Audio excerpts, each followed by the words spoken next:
That's new. That's So right. one of the fun things about what I do is I get a chance to meet a lot of really cool people and some amazing patriots. And my next guest is an amazing patriot with great stories to tell. And I've been looking forward to talking to him. My favorite Cornhusker, Andy Janovich. How's it going, Andy? Oh, not too bad. Thanks for having me. I really appreciate you taking time out of your day to do this with me. I know there's probably better things you want to be doing, but I appreciate this. Absolutely. Yeah. Thank you. So, with the football playoffs going on, I thought it might be fun just to uh, get your thoughts on not only what's going on now, but your career. We loved you here in Cleveland, and we hated it when you left. But have you been paying any attention at all to like the Browns this season at all? A little bit. Unfortunately, I root for them to lose most times now. Yeah. They when they got rid of me, I was pretty upset. But no, I don't watch a lot of football anymore, to be Yeah. honest with you. But I I heard they're doing well. That they lost to someone last week, the Texans, I think, and Yep. but not lost, got kind of their butts kicked. But Blown out. yeah, it didn't hurt my feelings that much. Even though I was with the Texans last, I was like, yeah, the Texans, I just felt bad for them. They cut me. I was like, all right, see you guys. Thank you. Yeah, I remember, and I even reached out to you after the game. It was the last game of the season last year, and I reached out to you, man, it just looked like where we were sitting. The look on your face was just like, man, I want out of here. Kind of got to that point. Well, they for me it was just they kind of just stopped using me and implementing anything like that. They were putting other people in my spot, and I was like, that's my spot. So I was like, I kind of saw the writing on the door. So I knew it was coming, but I didn't think it was going to happen that quick. Stefanski just, he had his own idea of what he wants to implement and this and that. It didn't show a fullback on that roster, and he can use a tight end. He uses linemen in that spot now. He didn't need me anymore, so Yeah, that's what it is. why is that? There's teams like the Saints and the 49ers and the Ravens, they use fullbacks a lot. Why do these teams seem to be going away from that? Some people, I mean, it's just kind of new. New coaches, they don't know how to use them anymore. Old school coaches do. It's Mhm. just a different level of blocking. You get different angles. Um, and a lot of coaches don't understand that they want to feature a one running back zone offense and this and that. And Juszczyk for the 49ers, he's not a fullback really.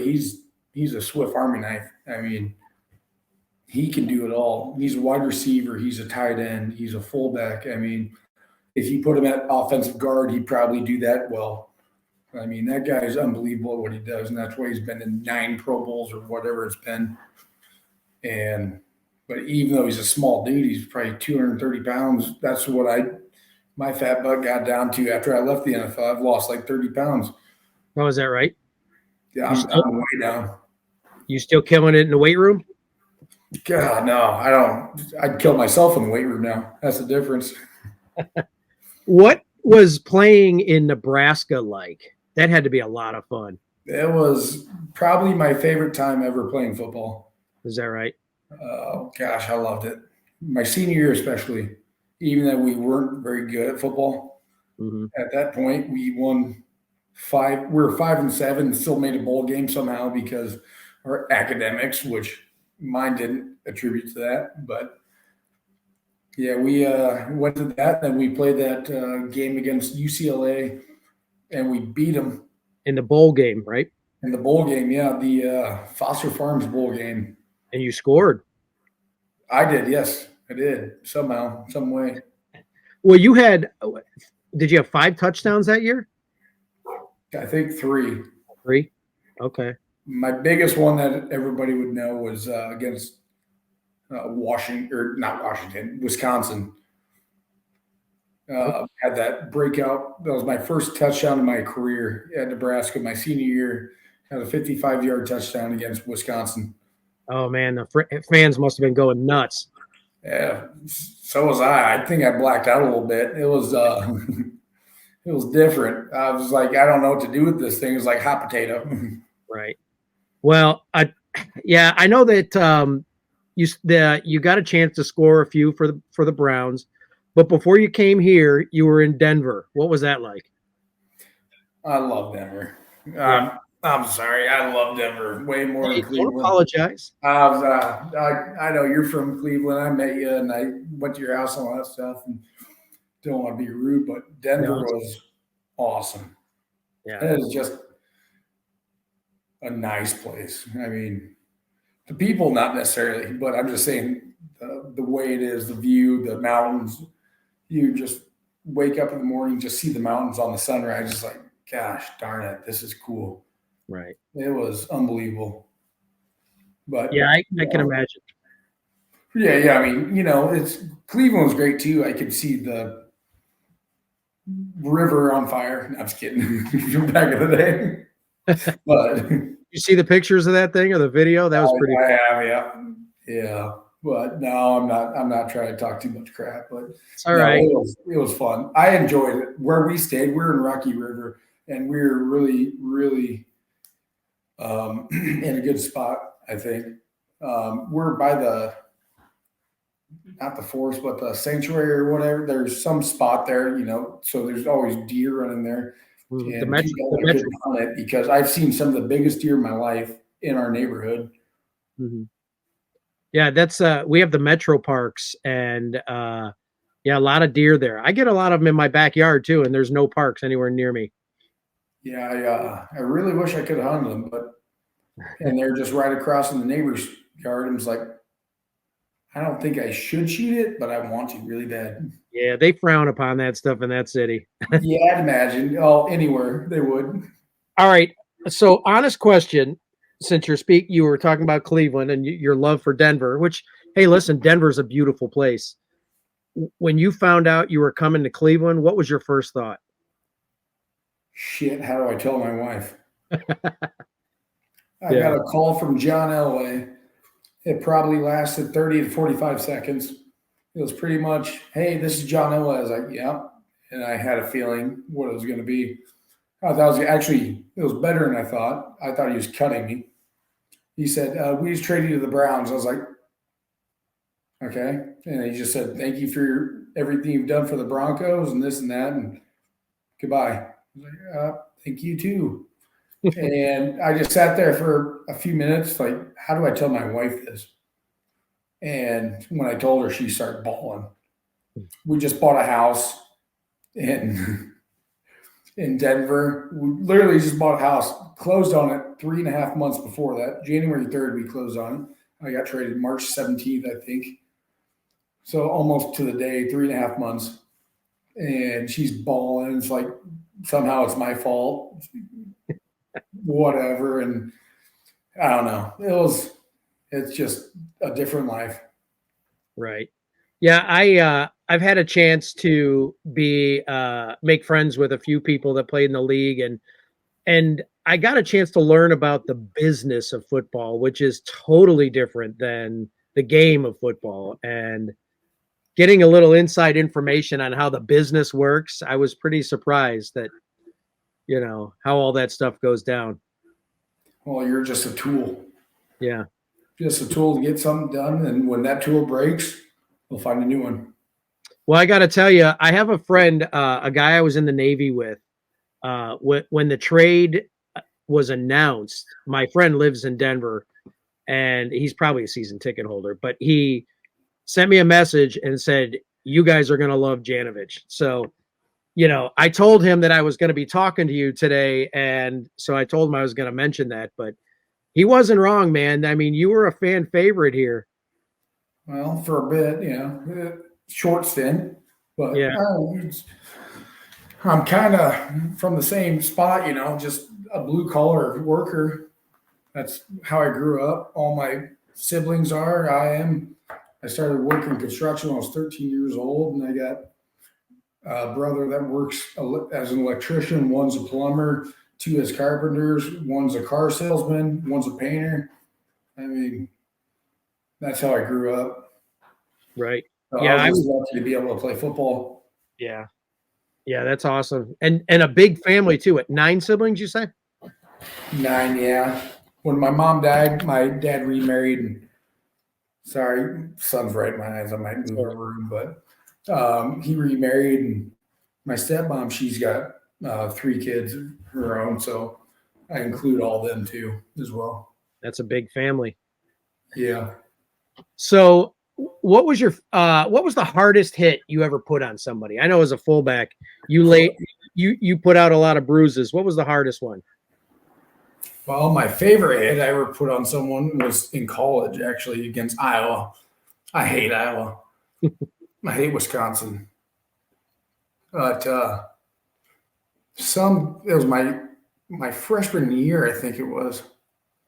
And I think I drove this guy 12 yards or 5 yards before he gave in. I think his number is 26. I don't remember names. I just remember numbers. When I write it on my sheet during the week, I put numbers down. People are like, oh, you know who that is? Like, I don't give a shit. His number is this.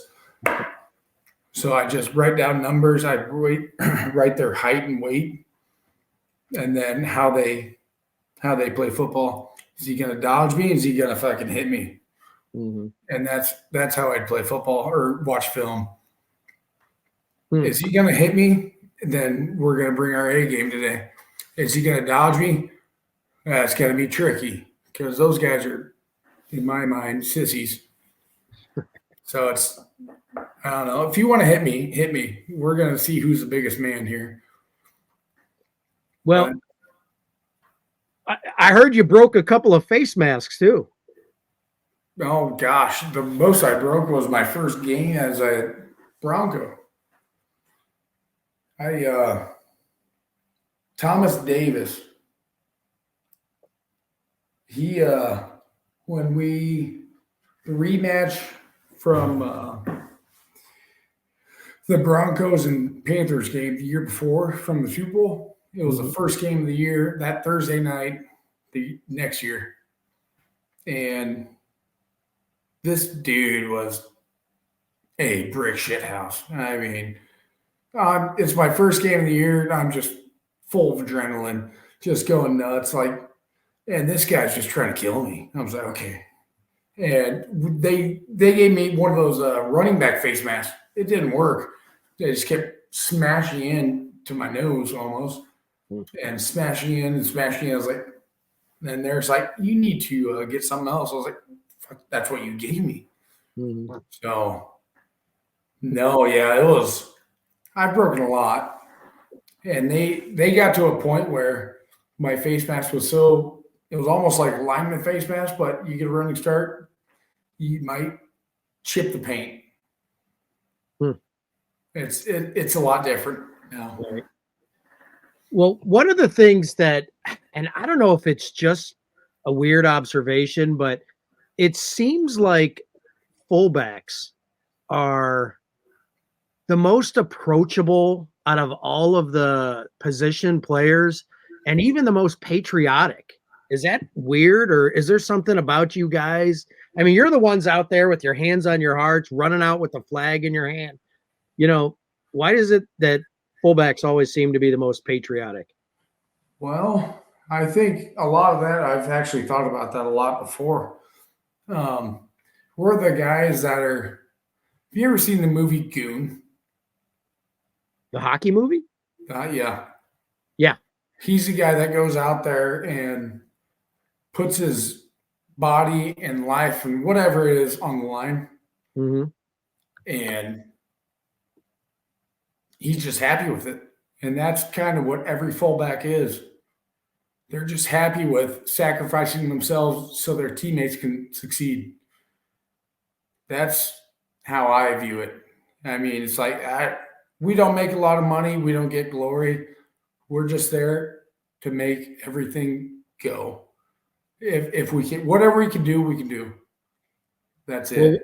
well, as a veteran, I always appreciate and I notice when a player is out there doing it right with especially during the national anthem. And I notice when somebody's kneeling, which thankfully I don't see very much anymore. But, there was a couple of guys that would always be out there with their hand on their heart, and you're one of them. And actually, one of the things that made me want to reach out to you in the very beginning was your patriotism. And as I got to know more about you, I was like, man, this guy, he's doing it right. And then when you were nominated by the Browns um, for the Salute to Service Award, I knew already that you do a lot for veterans, and your charity of choice, I think, was the My Cause, My Cleat, the hunting with soldiers. Soldiers, yep.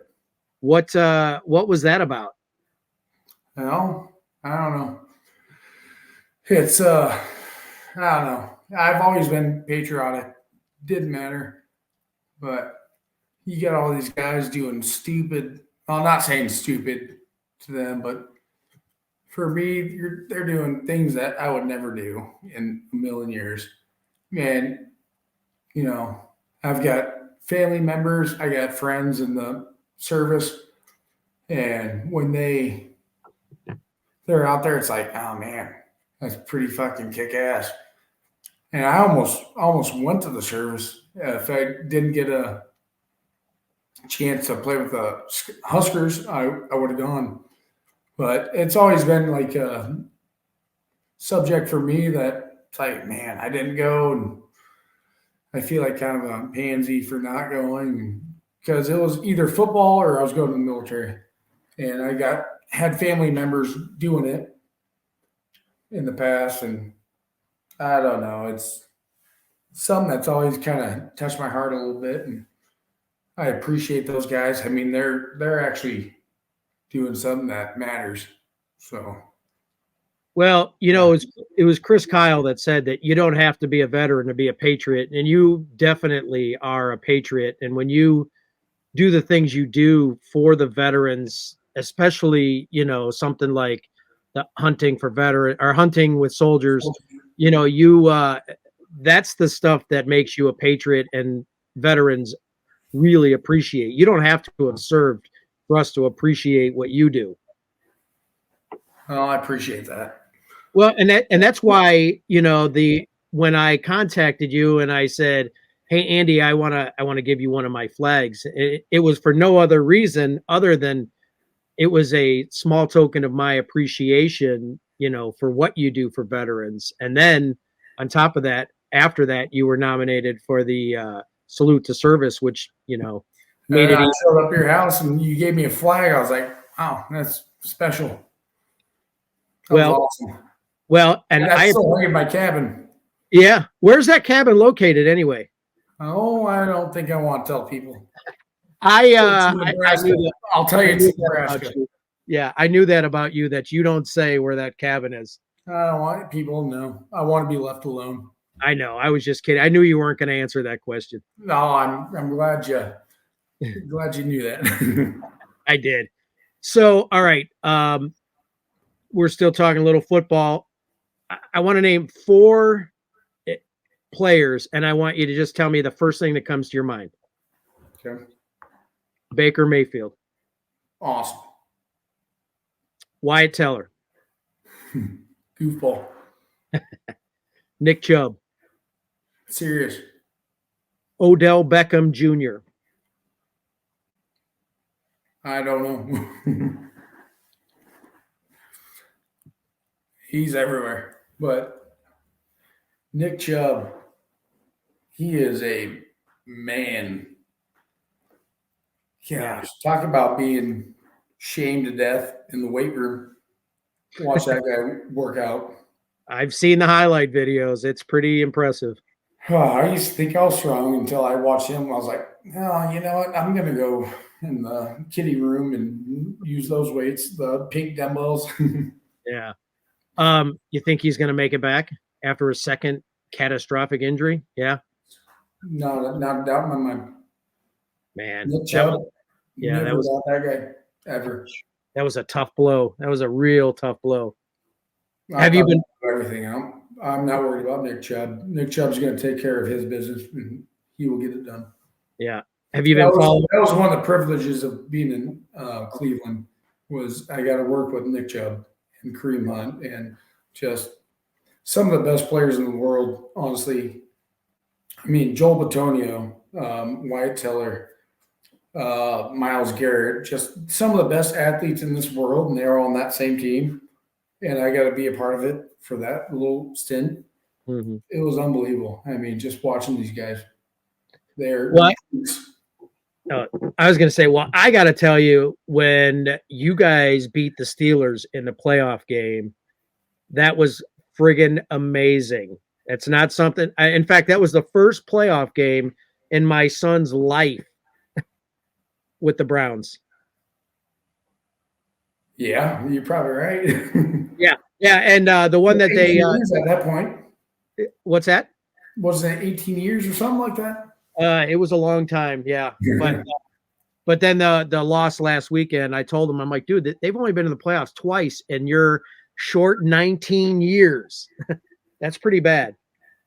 Well, shoot, if they can find a way to keep people healthy, it's not their fault, obviously, right. But I mean, they're the first team in the world that made the playoffs with 4 different quarterbacks. Yeah, they were. It's pretty sad that the majority of the starting lineup was on the DL. I mean, it's hard to come back from that. You know, the whole next man up thing applied, and that's what they preach.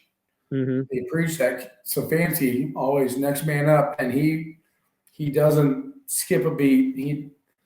I know it hurts him to say it, but it's like next man up, because you got Chubb going down, you got other players going down that are, pretty much right essential for your team to win. And he finds a way to get those next men up to actually perform and do well at a high level, which congrats to him. He's a great coach. I do have a lot of respect for Stefanski. Mm-hmm. Well, I tell you what, the way they played today with the way they played this year with the next man up attitude, it just makes all the other years of them using the excuse of the starters were hurt as like a complete waste of breath. I mean, they did amazing things with, third and fourth string guys. I was pretty impressed with that. You'll never hide behind that. Yeah. He'll take ownership. He'll always point the thumb, not the finger. He's that type of guy. He's a good dude. I respect him a lot. He's a very good coach, and he coaches that way. And he just got away with talking to people and coaching and everything with his players that it's just unbelievable. It's something I've never experienced before in my life. He's very good with it. Do you miss playing? Oh, sometimes in my dreams, actually. I still have dreams sometimes. It's like, shit, I wake up, I'm late for practice or something. But no, I do a little bit. I miss the paychecks, I always tell everybody. But I do have a little bit of regret and missing out and not trying to go a second or third, fourth round, whatever it was. But I miss it a little bit. Yeah. What was your favorite stadium to play in? Whew. I mean, I know you don't get a chance to. The Black Hole. The Black. The old stadium that they tore down. That was one of my favorite stadiums playing, and the Chiefs was the second. Did you ever play up at Lambeau in the winter? Yes. What was that like? It was cool shit. We got beat. We had 4 turnovers and they barely beat us. But that's a cool atmosphere. I mean, it's something else. I actually tore my labrum that game too. Oh, jeez. December 25th. Oh, is that right? With the Browns? Christmas, I'm not sure. Was that with the Browns? That was with the Browns. And you broke your arm with the Broncos. Dislocated my elbow. That was a brutal video. Yeah, I showed that to my son, and I was hoping he would come back at you because you met him after he had broken his arm. He was a fullback too at Brecksville High School here, and looking down at and seeing his arm in the shape of a Z, that was enough for him to never lace him back up again. Really? Oh. Yeah. And he had actually met Wyatt Teller too, and Wyatt's like, just get back out there and play quarterback. I was gonna say it's a mindset, just go. Yeah, but that was a weird injury. It was just happened to work out that way. But I'll tell you what, it hurt like a motherfucker. It looked like it. Can I say that on this? I don't know. It hurt. Oh, yeah. Hey, we're this is for adults. So all right. Well, yeah, I hurt that was the worst injury I've ever had in my life. I almost want to cry. It hurt so bad. Yeah. Yeah. I was sitting there trying to pop it back in on the sideline, and Vic Fangio is over there. Get the fuck off the field. I was like, okay. Oh, you were trying to pop it back in on the field? I thought it was broke or pop or something was wrong. I was trying to pull it like this. And all I hear from the coach was, get the fuck off the field. I just ran off. Wow. So life after football, what's been going on? I know you're building decks with your brother, started a roofing company. Houses and roofs, yeah. How's that going? Actually, pretty well. Yeah. So the roofing company is going well or better than I thought. That's my personal company. And my first year, we did 30, 40 roofs. I was like, wow, I didn't think that was going to happen. But other than that, my brother, we do 300 to 400 decks a year, and then a handful of houses here and there during that year. I mean, you've never met somebody like my brother, Jim. I think I have a lot of energy and juice and go. You better meet this guy. He's about 5'5", and he's just all gas, no brakes. He's unbelievable. He just does not have an off switch. Wow. He just goes and it's like, I can't keep up with you, man. So we did probably 350 decks last year, and then 4 houses, and then who knows what else he does on the side. He's up at 3:30 in the morning, and he's just working, doing all the paperwork, doing the billing, everything. He just does not sleep. He is somebody that I look up to big time. Wow. And did your brothers, did they play sports too? They all played sports, yeah. Got some wrestlers, and Danny went to Kearney for football. Joe went to UNO for baseball. Then in high school, they all play sports, but nothing crazy. I have a little sister, Mary Janovich. That little turd. She just wants to give me shit too.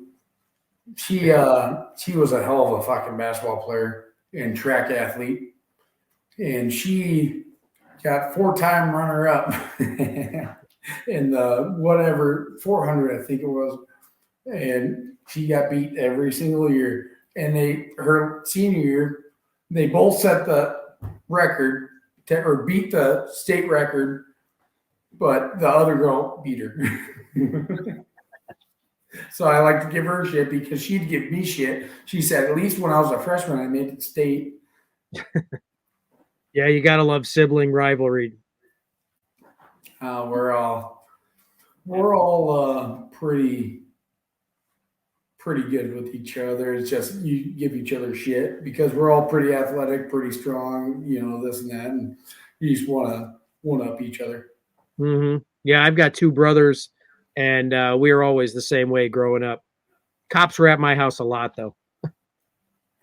They thought we were killing each other. I don't want to talk about my house then.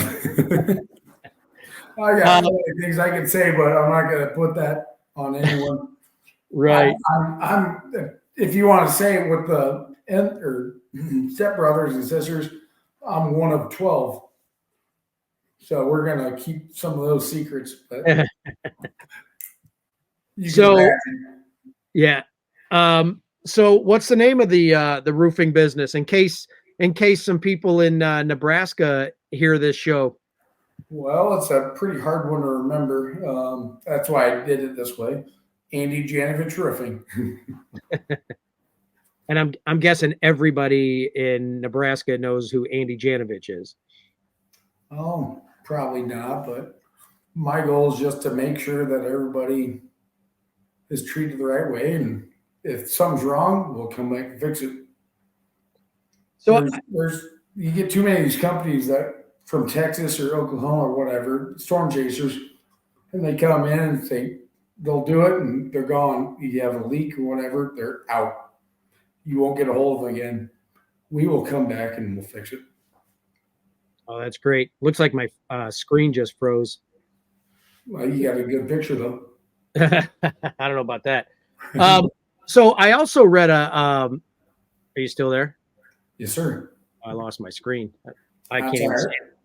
it. Oh, there I am. So when you were at the combine, I guess I'm bouncing back and forth. I apologize, but when you were at the combine, you tied the bench press with Danny Vitale. I did, and that's your buddy too. Yeah, Danny has Pound been. for pound, I beat him. Yeah, Danny was he was probably one of the first people that my son met when he was little, when Danny first got here. Yeah. And when Danny went up to Green Bay, he gave us his family pass so my kid could meet Rogers and meet all the guys out there. So he was pretty cool. And he's another one that's very patriotic. But I saw that you guys tied in the bench press. Yep. Pound for pound, I beat him. But no, he's a good dude. And I saw those pictures, and that guy is jacked. I don't think I can beat him up anymore. There used to be a hope, but that guy is all about working out, just focus and all that. Well, I'm not saying focus, but just he's just huge. I'm just like, Jesus Christ. Yeah, I know. Oh, I can't even, I can hardly get myself out of bed at 5 a.m. in the morning now. So when you played him, I mean, you both being in the Big Ten, you had to have played Northwestern a few times, right? Yeah, I think I put him on his ass, actually. Was he on special teams? Yeah, it was special teams. You guys like hitting people. Yeah, you don't like it. You just get used to it. Yeah. But it was fun. So he's a good dude. Yeah.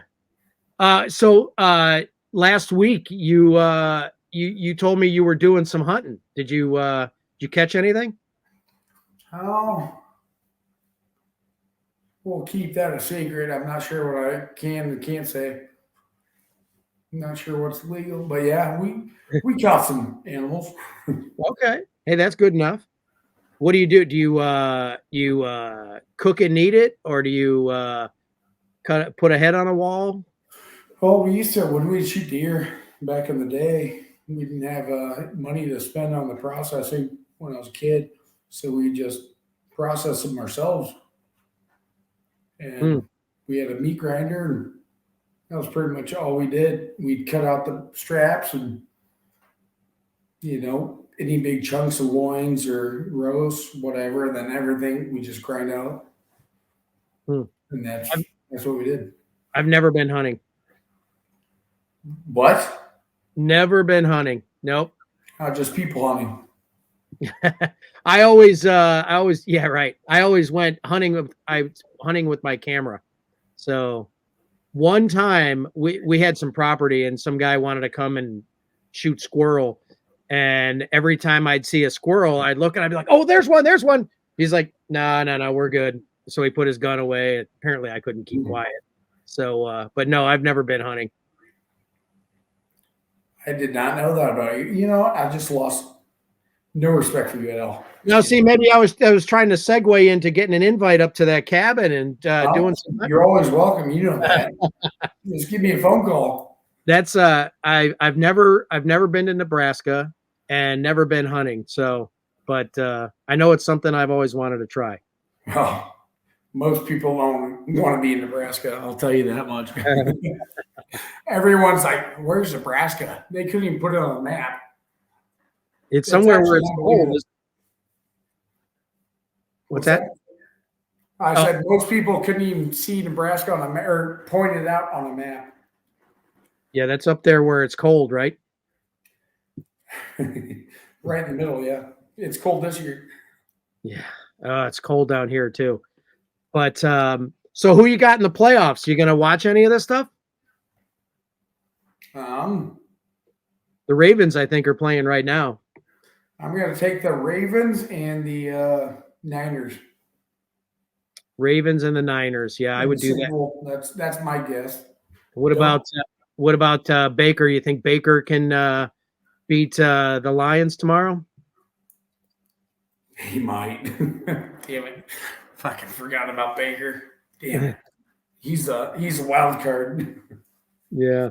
No, Baker's got so much fire and energy. He cracks me up. I hope he wins. I love the Lions, but the fact that Baker's there, he's a great guy.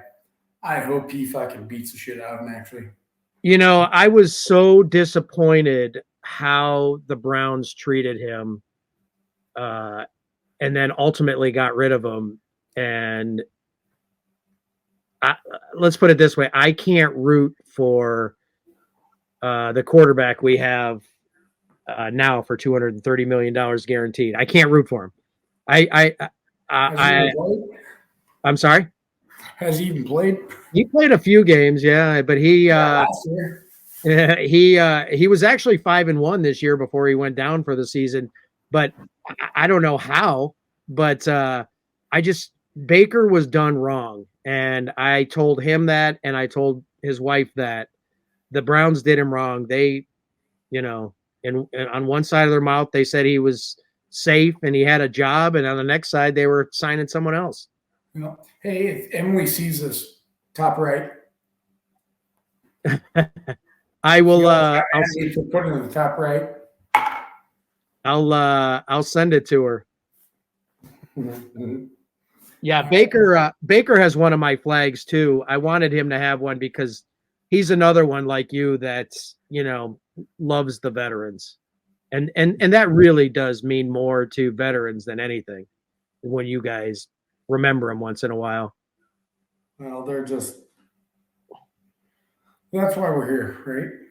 Right. I mean, if it wasn't, we couldn't play the sport if we didn't have veterans making it safe enough that we could have this. I mean, they're just unbelievable. So when you can help anyone as a veteran, anyone that serves, doesn't matter what branch, I mean, it means a lot to me. Even the Navy? Well, I mean, not the Navy, but no, any branch, doesn't matter. And that means a lot to me. If you're willing to sacrifice what you think you might be able to sacrifice at the end of the day, your life, and you're gonna fucking go out there balls to the walls, and that's a man right there, and that's important. So that's really why one of the reasons I decided to do a podcast, and it's not about me and the things I've done, but it's about veterans and people like you that care so much about the veterans. I don't know if you got a chance to listen to the one I sent you with Cheryl Rex, but her 20-year-old son was killed in 2021. And I have a 19-year-old son and a 21-year-old daughter. I mean, when I think that, her son, what he sacrificed for our country, that's why we have to live our best life because of that. And I talked to a guy a couple of weeks ago. His name is Shiloh Harris. Shiloh got really messed up in Iraq. And if you haven't seen that video, I'll send it to you. But Shiloh is another one that, he lost his nose, he lost his ears, his face, his hair, everything got burned off. And you meet this guy and he's got the biggest smile in the room. And, and he says the same thing, no matter what he went through, he feels like he's blessed. And I think too many people forget that we are blessed. we don't have to see battle and risk our lives to realize we're blessed. And Well, you know, I know. those people that did it for us, we don't have to. We don't have to do it. What they did, all that dirty work, get our hands dirty. They did it for us. But the problem is, it's going to happen again, and who's going to do it now? It's like you just got too soft, and I mean, in times of comfort, I mean, times get harder. Yeah. Well, I have a lot of conversations with my congressman, and when my son turned 18, and I met my congressman for the first time, I said, "Congressman, my son just signed up for the draft, and that scares the shit out of me because if there's a war, he could, and if there's a draft, he could get drafted." And he's like, "Yeah, well, we're doing everything we can to avoid that, but you know." When I served and I was in Desert Storm, our reason for serving was to hopefully prevent future wars and sending people's kids to war. And yeah, what's going on in the world right now? I mean, we've been attacked 140 times since October 17th. Our troops in the Middle East. I mean, 140 times. That kind of tells me that people don't really respect us the way they should. Nobody has respect across any country for America. Nobody cares about America. Yeah. Well, we definitely portray weakness. And it seems like American government doesn't care about America either. That's the problem as well. Yeah.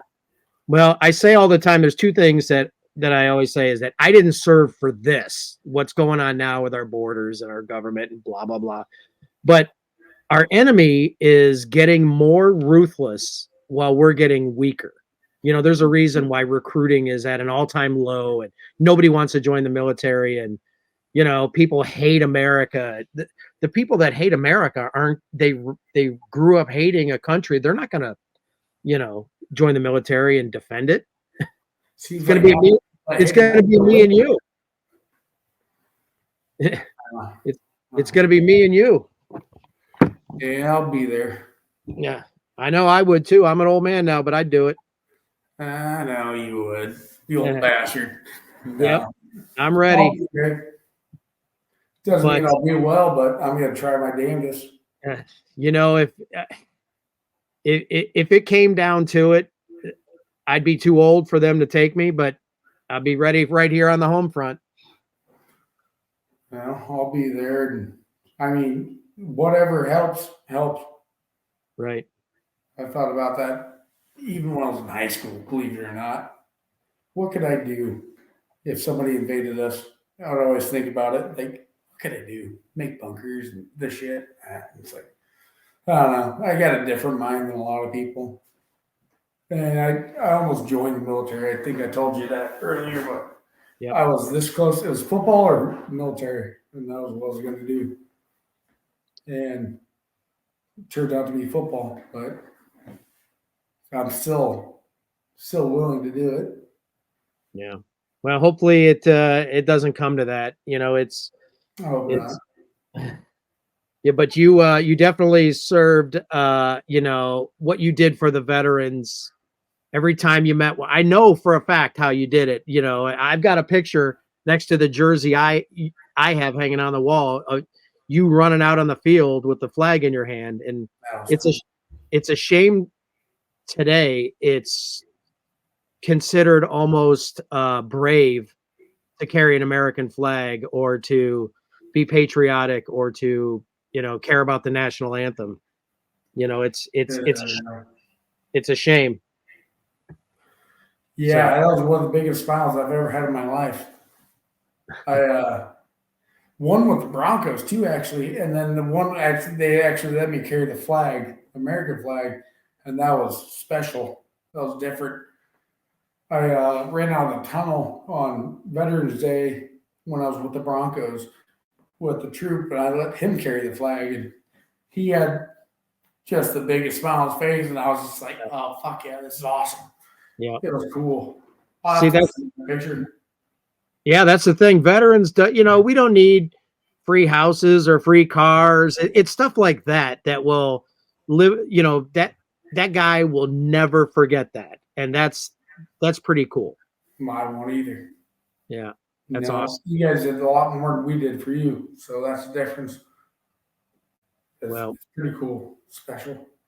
Well, we appreciate it. And I appreciate you, knowing you for the last couple of years. I've always appreciated you're such a accommodating, approachable person, and you're not pretentious. And, I know you've treated me and, my son, like you've known us forever. So, that goes a long way for me. I'm not, I've never gotten fanboy or anything. I've always just appreciated, you and what you do. So, I really appreciate how you've been with us, and even agreeing to come on here for, 40 some minutes. I really do appreciate that. I was late. Sorry. I didn't say anything about that. I was late, guys. Everybody on that watches this, I was late. I screwed up. Well, there's a time difference between us, so it's yeah. Well, I was like, all right, 4 your time, 3 my time. And I set my alarm for 3:55 today, and I'll sleep with my daughter. Well, not in that way, but I put her to bed. She's 3 years old, guys. But I was just like, God damn it! I woke up. I was like, I got all these texts from you. I was like, yep. Fuck that. It was totally okay. I figured something happened. So trust me, it wasn't a big deal. Well, I appreciate that. Sorry. And sorry, I'm sick too, but oh, that's all right. And don't hang up when this is over, by the way. But I won't. But look at my voice now. Way different. I've been sick for 3 weeks. So I'm going to give a shout out to my old Navy friend who told me that we would appreciate you here in Cleveland. His name is Brandon Walker, and I'm also going to send this to him. Now, I'm always going to root against the Broncos, but I just wanted Brandon to know that I mentioned you because he was right. When you were here, man, we loved it when you were on the field. Special teams, getting those onside kicks, laying some wood to people. So we appreciate it. Well, so I got saved your job. So I did. Well, we appreciate it. And so, all right. Well, with that said, I really appreciate you taking this time. I'll send you the link once I get it up there. And if you want to send it out to your friends, great. But one of these days, I'm going to be the new king of all media with my podcast here. I think you could. I don't know about that. Good at it. It's really not about me though, Andy. It's about you and telling your story, and I really do appreciate it. I'm a big fan, but more than that, I appreciate you. And I didn't even ask about your wife. How's she doing? How's the new house?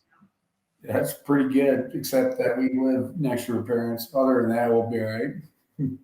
Well, you know the difference between in-laws and outlaws, don't you? I'd rather be with the outlaws. Outlaws are wanted. I'm going to edit that part out. You do whatever you want. You can edit out my part. I saw that she posted a couple of pictures of the new house, and it looks amazing. So it's a nice house. Congratulations. I want to tell people that I picked out the soap dispenser in the kitchen. And I just gave her a little check and say, here you go. Do what you want. I don't care anymore. Because I'm working full time every day, build decks, houses, and all this stuff. And I come home. I'm gone from dark to dark. And it's like, just do what you want. I don't care. That's awesome. Happy wife. Yeah. Well, it should be happy spouse, happy house. Right. Exactly. Absolutely. They don't want to hear that though. They do not know, but that's how it should be. Yeah. It's got to be that way. And she's very good about that. Well, I love following you guys on social media. That you guys, beautiful family you've got. I know you had. I saw your daughter on the sidelines at a Nebraska game, and that was friggin' adorable. Friggin' adorable. Made me think about when mine was that age and how fast it goes, man. But when that happened, I about cried. I mean, it was so special. It was unbelievable. Yeah, I'll bet. Yeah, it's awesome.